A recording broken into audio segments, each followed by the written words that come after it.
You could be arresting somebody for a petty theft and patting that person down and get poked by a needle.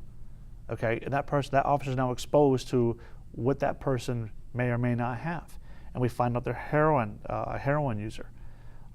That 20 years ago, it was on the radar screen as you train somebody. You said these are all the things that you encounter in law enforcement. You may encounter somebody with a flamethrower one day.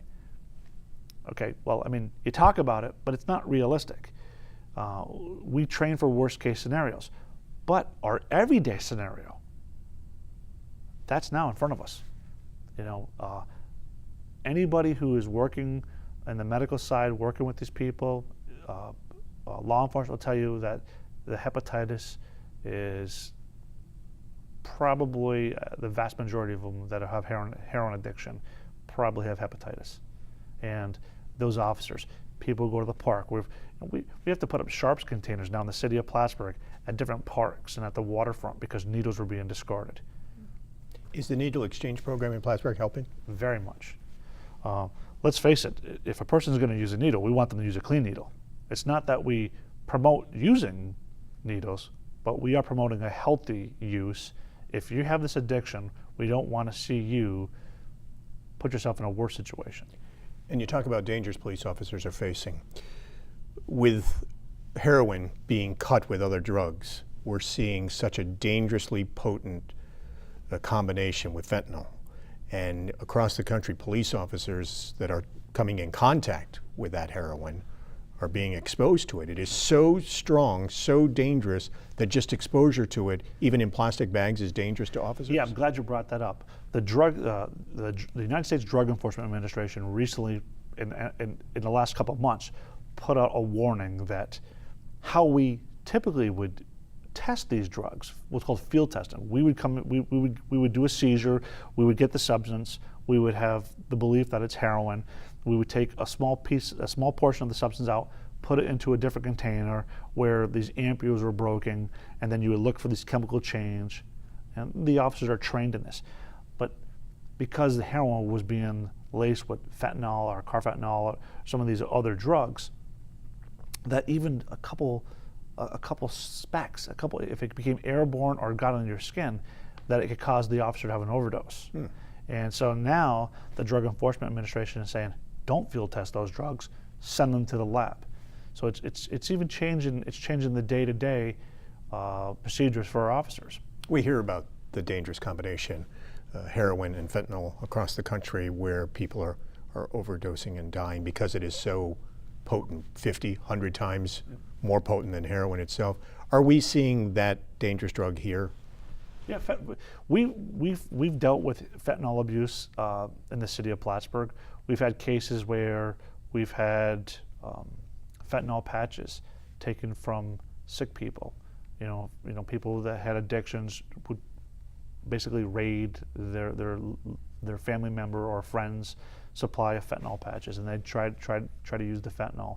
We've seen all kinds of variations of these drugs.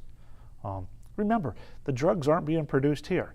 So people talk about crime and they talk about, well, New York City, New Jersey, the big cities. That's not here. That's where all of our drugs are coming from. So all the stuff that you're seeing across the country is here. It's everything. It's not like, well, there's a Plattsburgh drug and there's a New York City drug. Not at all. Those drugs are our drugs. And the last question, you talked about Narcan. Do all of your officers have Narcan in their cruisers or carry it on them? And how much of a difference is it making? Are they saving lives? They all carry it, and they absolutely are saving lives. There have been several incidences where an officer's got there, used the Narcan, and watched the person make a recovery. One just the other day, the officer was telling me about it, and as he explained the story to me, it's kind of mind-boggling that the person was unresponsive, barely breathing, administered the Narcan, and the person kind of came through and was like, what's going on? It's remarkable. We do hear stories where that happens, oftentimes in the emergency room setting, where they are revived and they head right back out the door and can be using within hours again. They're addicted. they're addicted to the drug. They need the drug. It's not like a choice like, hey, do you want to go to the movies or not? It's not a choice of like just, I have nothing better to do. Their body and their minds, okay, certainly their body is in such torture, such pain to get that drug. And, so, I mean, it's for people to be insensitive about it, they just don't understand.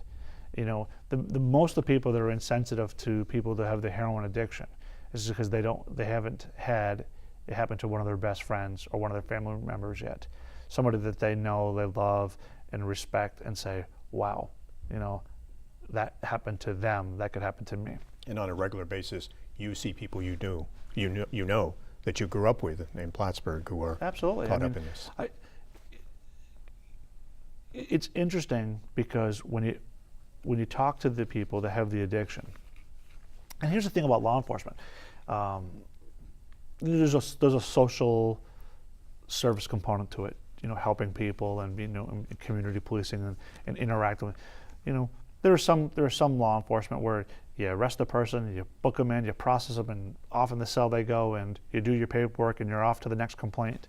But when you start talking to people, you start finding out what happened and what their trials and tribulations are. It's frightening. I had one. This is a true story. I had one guy. I remember when I was a detective, I was in a room with other detectives, and this guy was a heroin addict. A nice person he said, you could put heroin right there, and you could put my family. And he was talking about his wife and kids. He said, right there, and they mean the most of anything in my life. But I'll pick that heroin every single time. Because I have to have it.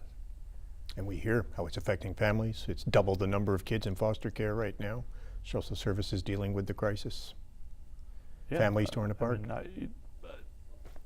It's Plattsburgh. And again, this is my typical cop war story. I talk about 27 years ago when I got hired. Somebody would come in the booking room and find somebody with, they're searching somebody, they find them with powder cocaine. And I remember we'd all run down there, all the rookies would run down there and look at it and say, wow, that's powder cocaine. LSD, some of these drugs, and growing up, you'd never be exposed to it, never knew, heroin is found all the time now, needles on people all the time, talking to people that tracks, the bruises on the arms and from the injection marks. I walk into stores now, and over the summer I'll look around and I'll see a person standing there, and I'll be like, I can see either former track marks on a person's arm or recent track marks, and you'd be amazed.